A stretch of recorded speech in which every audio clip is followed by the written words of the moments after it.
ان الذین ینادونک من وراء الحجرات، یہ میں آپ کو بتا چکا ہوں، یہ بدو لوگ جو تھے باہر سے آتے تھے، اب نہ تہذیب نہ کلچر نہ ادب، اکھڑ قوم، حضور کے حجرات کے باہر کھڑے ہو کر یا محمد اخرج علینا، اے محمد نکلیے باہر آئیے، ہم ملاقات کے لیے آئے ہیں۔ بے ادبی، سوء ادب۔ حضور کے اپنے پروگرام ہوتے تھے، معمولات ہوتے تھے،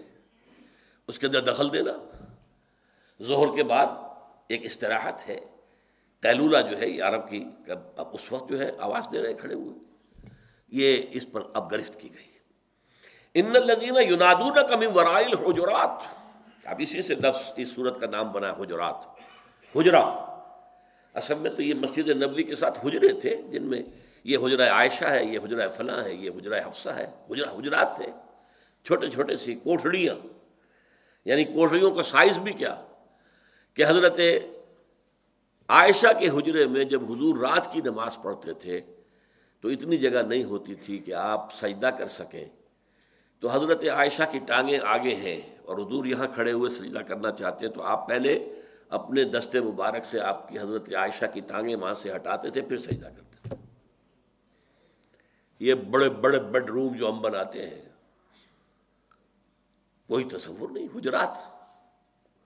کوٹھڑیاں۔ ان الذین ینادونک من وراء الحجرات،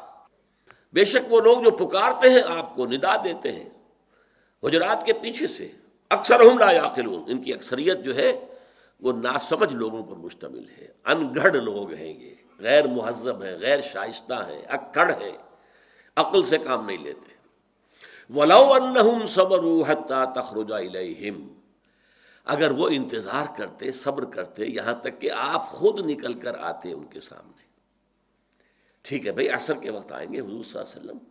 عصر سے مغرب تک یہاں نشست ہوگی، آپ بات کہہ دیجئے جو آپ کو کہنی ہے۔ نہیں، ہم حاضر ہوئے ہیں، ہم ایمان لائے ہیں، بغیر لڑے بڑے ایمان لائے ہیں، ہمارا احترام کیا جانا چاہیے، ہم یہاں بیٹھ کے انتظار نہیں کر سکتے۔ نہیں، وَلَوْ أَنَّهُمْ صَبَرُوا، اگر انہوں نے صبر کیا ہوتا، حتیٰ تخرج إليهم، اور یہ معاملہ پھر سورہ نساء میں آپ دیکھیں گے، یہ ہماری عام معاشرت کا بھی اصول بنایا گیا ہے۔ آپ نے اگر کسی شخص سے ٹائم لیا ہے کہ فلاں ٹائم آپ، اس نے کہا آپ آ جائیے، اس وقت تو آپ کا حق ہے کہ آپ جائیں تو وہ آپ کو ریسیو کرے، لیکن آپ اچانک چلے گئے کچھ ایچے، نہ آپ نے کوئی وقت طے کیا ہے، نہ کوئی وعدہ آپ سے ان کا ہے، اس وقت جو ہے اگر آپ جائیں گے تو پورا حق ہے صاحب مکان کو کہ وہ کہہ دے میں اس وقت نہیں مل سکتا۔ وَإِذْ قِيلَ لَكُمُ ارْجِعُوا فَارْجِعُوا، اگر یہ کہا جائے لوٹ جاؤ تو لوٹ جاؤ، غصے کا تمہیں حق حاصل نہیں ہے، تم نے کوئی ٹائم نہیں لیا تھا، اس کی مصروفیت ہے، اس کا کوئی اپنا معمولات ہے، وہ ان کو توڑنے کو تیار نہیں ہے۔ یہ بھی ہمیں آداب سکھائے گئے ہیں، یعنی یہ تو حضور کا ادب آ رہا ہے، عام مسلمان بھی آپس میں ایک دوسرے کی پرائیویسی جو ہے اس کو رسپیکٹ کریں۔ یہ اس کا اپنا ایک ٹائم ہے، اپنے گھر کے اندر اپنے بال بچوں میں گزارنے کا وقت ہے، میں مسلط نہیں ہو سکتا اس پر،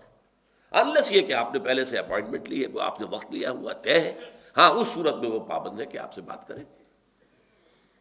تو ان الذین ینادونک من وراء الحجرات اکثرهم لا یعقلون ولو انہم صبروا حتی تخرج الیہم، اگر انہوں نے انتظار کیا ہوتا، صبر کرتے یہاں تک کہ آپ خود برآمد ہوتے اپنے حجرے سے اور ان کی طرف تشریف لاتے، لکان خیرا لہم، یہ ان کے لیے بہت بہتر ہوتا۔ واللہ غفور رحیم، اور اللہ غفور اور رحیم ہے۔ یہ کیوں آئے دو صفات؟ کہ اصل میں ان میں بہت سے لوگ ایسے بھی ہیں کہ جن کی نیت میں ڈس رسپیکٹ نہیں ہے، وہ تو عادت ہے ان کی، خاص حضور کی توہین مقصود نہیں ہے، بلکہ وہ اپنی عادت سے مجبور ہے۔ جیسے ایک بڑا پیارا شعر ہے فارسی کا، نیش اقرب نہ از پے کین است، اقتضائے طبیعت تشیین است۔ یہ جو بچھو ڈنک مارتا ہے تو آپ سے وہ دشمنی تو اس کی نہیں ہے، وہ دشمنی نکالنے کے لیے ڈنک نہیں مار رہا، یہ اس کی طبیعت کا تقاضا ہے، اس کی فطرت میں یہ ہے کہ وہ ڈنک مارے گا۔ اسی طریقے سے یہ انگھڑ لوگ، غیر مہذب لوگ، یہ اجڑ لوگ، یہ جو کچھ کر رہے ہیں وہ اپنی عادت کے ہاتھوں مجبور ہو کر کر رہے ہیں، اس میں کوئی ولفل ڈس رسپیکٹ حضور کے لیے، رسول کے لیے کوئی شعوری طور پر بالارادہ کوئی آپ کی توہین پیش نظر نہیں ہے۔ لہذا واللہ غفور رحیم۔ اللہ تعالیٰ نے اعلان فرما دیا اللہ غفور ہے، بخشنے والا ہے، معاف فرمانے والا ہے، رحیم ہے، رحم کرنے والا ہے۔ تاہم آئندہ کے لیے یہ سبق سیکھ لو کہ حضور کے ساتھ کوئی بھی ایسی حرکت نہ ہو جس سے کہ کوئی بھی گستاخی کی بو آتی ہو، جس کے اندر گستاخی کا امکان پایا جاتا ہو، اس سے بچو۔ کیوں؟ وہ سمجھ لیجئے جو فلسفہ ہے اس کا وہ کیا ہے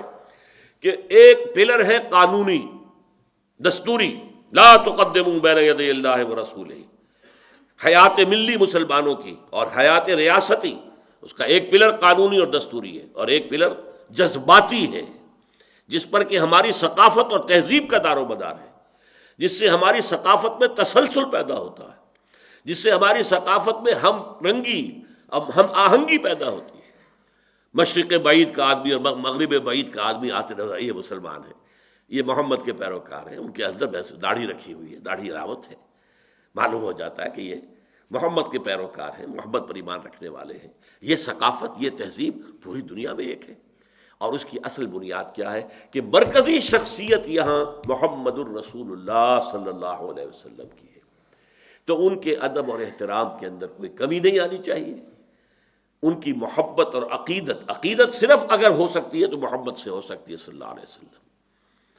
وہ معصوم ہے، ان سے خطا کا صدور ممکن نہیں ہے۔ تو یہ لفظ اگر ہے اپلیکیبل تو حضور کے لیے ہے۔ اللہ تعالی ہمیں نبی اکرم صلی اللہ علیہ وسلم کے ادب اور احترام کا حق ادا کرنے کی توفیق عطا فرمائے۔ بارک اللہ لی ولکم فی القرآن العظیم ونفعنی وإیاکم بالآیات والذکر الحکیم۔